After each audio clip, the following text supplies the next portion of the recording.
Bismillahirrahmanirrahim. Assalamualaikum warahmatullahi wabarakatuh.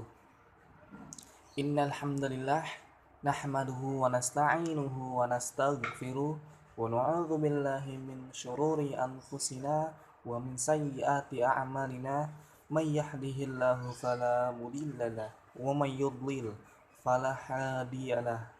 Asyhadu an la ilaha illallah wa asyhadu anna Muhammadan abduhu wa rasuluh. Amma ba'd. Alhamdulillah, marilah kita bersyukur kepada Allah SWT yang telah memberikan kita begitu besar nikmat, nikmat yang paling utama dan yang paling utama yaitu nikmat iman, nikmat kesehatan, sehingga kita bisa kembali menuntut ilmu syar'i, ilmu yang diridhoi oleh Allah SWT dari ilmu-ilmu yang lain. Salawat serta salam marilah kita panjatkan kepada Nabi kita Nabi Muhammad SAW, para keluarganya, sahabatnya dan pengikutnya hingga yaumil qiyamah. Alhamdulillah.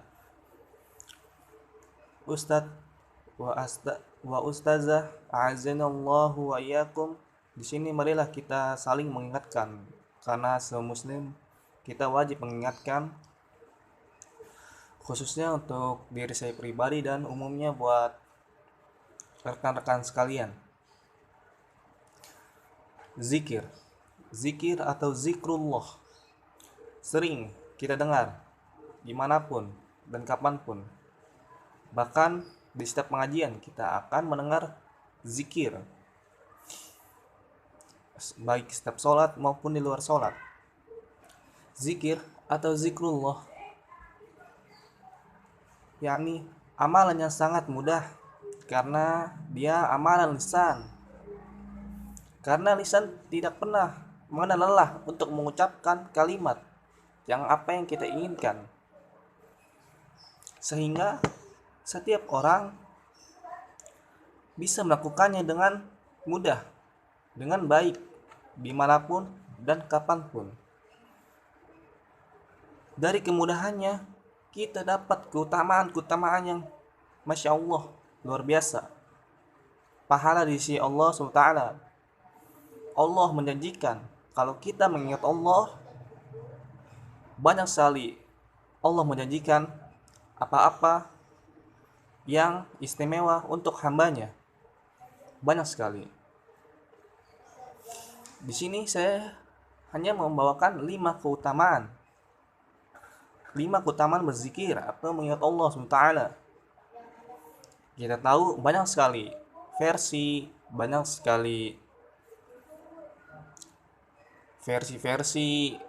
dalam berzikir. Ada yang berzikir subhanallah, walhamdulillah, Allahu akbar, la haula wala quwwata illa billah, dan salawat, dan masih banyak hal lainnya. Keutamaan juga luar biasa. Di sini antara lain 5 keutamaan kita dalam berzikir.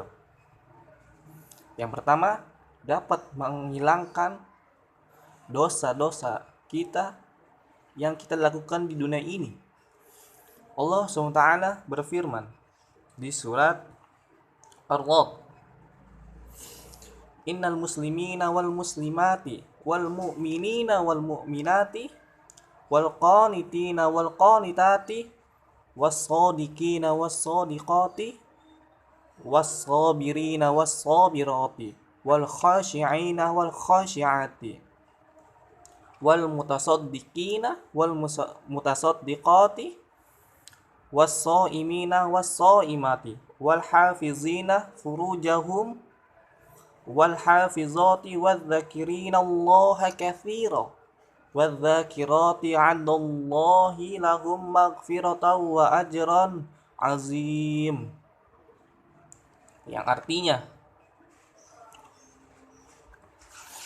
artinya laki-laki dan perempuan yang muslim, laki-laki dan perempuan yang mukmin, laki-laki dan perempuan yang dalam ketaatan, laki-laki dan perempuan yang benar, laki-laki dan perempuan yang sabar, laki-laki dan perempuan yang khusyuk, laki-laki dan perempuan yang bersedekah, laki-laki dan perempuan yang berpuasa, laki-laki dan perempuan yang memelihara kehormatannya, dan laki-laki dan perempuan yang menyebut nama Allah SWT. Allah telah menyediakan mereka untuk ampunan, menyediakan mereka ampunan dan pahala yang besar. Di sini jelas, ayat ini jelas.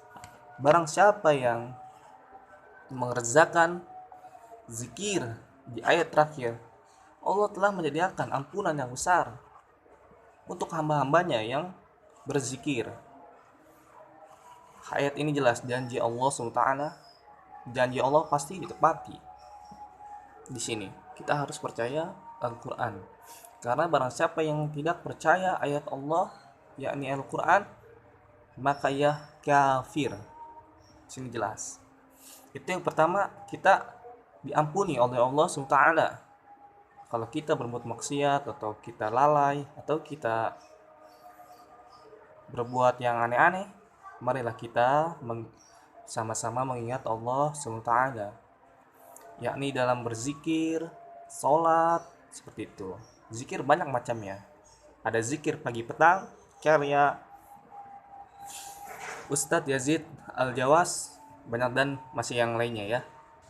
Dari zikir yang mudah dan zikir yang panjang-panjang, itu banyak macamnya. Marilah kita berzikir dari hal yang mudah agar Allah SWT mengampuni dosa-dosa kita. Dan yang kedua, keutamaan yang kedua, yakni zikir dapat zikir Allah agar Allah mengingat kita. Yang kedua, agar Allah SWT mengingat kita.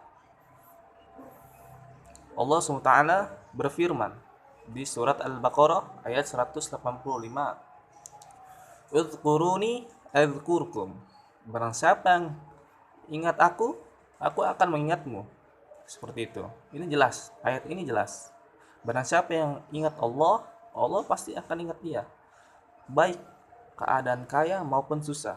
Jadi kalau misalnya contohnya seperti ini, misalnya kita dalam keadaan kaya harta, terus kita bersyukur kepada Allah SWT. Jangan dikala kaya kita lalai untuk mengingat Allah SWT, agar kita pas jatuh atau kita tertimpa musibah, Allah ingat kita, Allah akan bantu kita. Seperti itu. Allah tuh beda dengan makhluk ciptaannya. Kalau makhluk ciptaannya dipanggil-panggil terus, dipinta-pinta terus, itu pasti marah. Kayak kita gitu, dipintain terus uang atau apa gitu. Kalau kata bahasa sainsnya itu inang. Apa namanya? Yang ada pohon terus ada benalu ya, benalu. Itu pasti kita marah, tapi Allah senang. Allah sangat suka kita minta. Seperti itu. Makanya kita ingat selalu Allah SWT. Uzkuruni adzkurkum. Barang siapa yang ingatku, aku akan ingatmu. Seperti itu. Ini jelas ayat ini. Barang siapa yang tidak mempercayai janji Allah ini, itu hukumnya kafir. Jelas. Seperti itu. Kita harus meyakini dalam hati kita kalau Allah itu benar janjinya. Jangan sampai ada keraguan di dalam hati kita. Seperti itu. Yang ketiga, keutamaan yang ketiga, yakni berzikir dapat menenteramkan atau menenangkan hati. Allah SWT berfirman di surat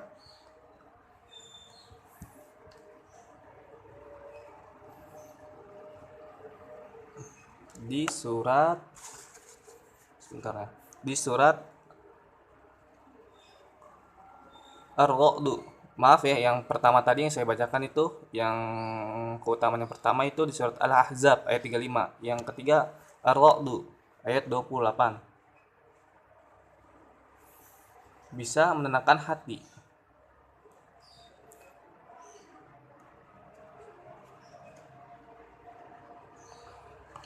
Alladzina, Allah Subhanahu wa taala berfirman di surat Ar-Ra'd ayat 28, alladzina amanu wa tatma'innu qulubahum bidzikrillah. Ala bidzikrillahi tatma'innu qulub. Yang artinya yaitu orang-orang yang beriman dan hati mereka menjadi tentram dengan mengingat Allah. Jelas, mengingat Allah hati menjadi tentram. Ingatlah, hanya dengan mengingat Allah hati menjadi tentram. Ini ayat ini jelas. Barang siapa yang ingat Allah, maka hatinya tentram dalam keadaan susah maupun kaya. Makanya kita sering menemui di jalan-jalan atau di masjid-masjid yang orang yang sering berzikir atau sering mengingat Allah dalam ketaatannya dimanapun dan kapanpun, dia pasti hatinya tenang. Baik dia keadaan miskin ataupun lapar, dia hatinya pasti tenang. Dia tuh yakin kalau Allah tuh pasti akan bantu dia. Dia tidak ada keraguan dalam hatinya, makanya dia tuh tenang hatinya. Tidak ada gelisah, oh ntar besok makan apa, besok gimana, besok lagi gimana, seperti itu. Tidak ada keraguan dalam hatinya. Yang berikutnya atau yang keempat, dinukil dari kitab. Di sini saya bawakan yang keempat, zikir. Zikir bisa meleburkan sifat kemunafikan, munafik. Seperti itu. Di sini saya bawakan dinukil dari Syarah Kifayatul Atqiya halaman 108. Teman-teman mungkin bisa dilihat di kitab yang saya sebutkan. Di sini disebutkan bahwa Rasulullah Shallallahu Alaihi Wasallam bersabda, "Zikrullah adalah ilmu keimanan dan pelebur kemunafikan dan pelindungan dari syaitan dan penjaga dari siksaan." Nah, di sini ada beberapa manfaat yang keempat dari sabda Rasulullah Shallallahu Alaihi Wasallam. Yang pertama, melebur kemunafikan. Yang kedua, pelindung dari syaitan dan penjaga dari siksa neraka. Jadi zikir atau zikrullah dapat meleburkan kemunafikan, sifat kemunafikan dalam diri manusia. Dan berikutnya dari sabda Rasulullah SAW, dapat pelindung dari syaitan. Kita dilindungi dari godaan syaitan, baik dia nampak ataupun tidak, atau bisikan syaitan. Kan ada orang yang sering melihat atau gangguan syaitan, itu kita obatnya memperbanyak zikir, karena zikir bisa menenangkan hati. Zikir juga bisa kita dilindungi dari syaitan, godaan syaitan yang terkutuk, seperti itu, dan menjaga dari siksa neraka. Masya Allah, zikir itu Masya Allah amalan yang mudah, amalan yang sangat-sangat mudah, yang semua orang bisa lakukan, tidak dengan kerja keras atau tidak bisa lari atau apa gitu. Cukup kita diam dan lisan kita berbicara seperti subhanallah walhamdulillah Allahu akbar, kita masuk surga. Masya Allah. Sini jelas Rasulullah SAW bersabda. Sabda Rasul itu wahyu, bukan hawa nafsu. Seperti itu. Yang kelima, keutamaan zikrullah atau berzikir agar tertolong, agar tergolong cinta kepada Allah SWT. Jadi zikir itu bisa menimbulkan rasa cinta Allah kepada kita. Masih referensi yang sama saya ambil dari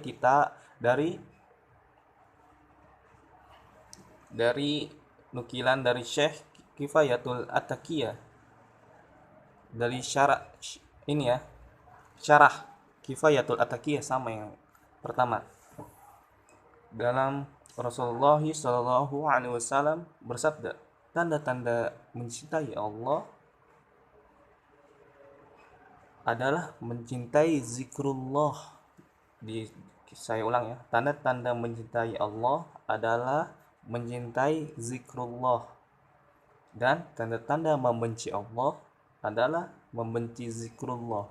Jadi di sini kita pahami hadis ini, hadis sahih insyaallah, barang siapa yang cinta kepada Allah SWT, maka dia tuh cinta untuk berzikir, selalu mengingat Allah dikala dalam musibah, dikala dalam kegentingan, dikala dalam kesendirian, dia selalu berzikir. Itu karena dia cinta kepada Allah. Dan sebaliknya, kalau orang yang tidak mencintai Allah atau dia lalai mencintai Allah, maka dia tidak suka berzikir atau jarang berzikir. Seperti itu. Di sini sabda Rasulullah, saya lanjutkan. Nah, di sini ada hadis yang bedanya. Apa sih bedanya orang yang berzikir dan orang yang tidak berzikir? Seperti itu. Nih, an Nabi Musa radhiyallahu anhu qala Nabiyyu sallallahu alaihi wasallam mathalul dzikru rabbahu walladzina la yadhkuru rabbahu mathalul hayyi wal mayyit. Dari Abu Musa radhiyallahu anhu, beliau berkata, Nabi sallallahu alaihi wasallam berkata, pemisah orang yang berzikir kepada Allah dan yang tidak berzikir kepada Allah seperti orang yang hidup dan mati. Gitu. Ini hadis ini sahih riwayat Bukhari. Jadi bedanya orang berzikir atau tidak itu seperti orang yang hidup dan orang yang mati. Seperti itu. Kalau orang yang berzikir itu orang hidup. Kalau misalnya orang yang tidak mengingat Allah lagi, tidak ingat Allah lagi, itu orang sudah mati. Artinya itu mati hatinya. Tuh, karena zikir itu makanan roh. Roh kita tuh harus dikasih asupan. Sebagaimana yang saya kutip dari Ibnu Qayyim, Al-Imam Ibnu Qayyim. Jadi zikir itu makanan untuk roh. Seperti itu. Roh kita juga perlu makan, perlu ingat Allah SWT agar Allah mengingat kita. Seperti itu. Alhamdulillah, kita sama-sama berdoa kepada Allah SWT agar senantiasa Allah mudahkan kita dalam berzikir, dalam mengingat kepadanya. Kita yang sudah menjalani, semoga istiqomah di jalannya. Marilah kita berzikir dalam yang mudah-mudah, seperti zikir saat sholat, sesudah sholat, itu Masya Allah mudah sekali. Seperti kalimat Alhamdulillah, Subhanallah, Allahu Akbar, itu sangat mudah bisa kita ucapkan gitu. Semoga kita dalam istiqomah di jalan lurus, di jalan Allah SWT. Seperti itu ya. Saya akhiri dengan membaca doa kafaratul majlis. Subhanallahumma wa bihamdika astaghfiruka wa atubu ilaik. Wassalamualaikum warahmatullahi wabarakatuh.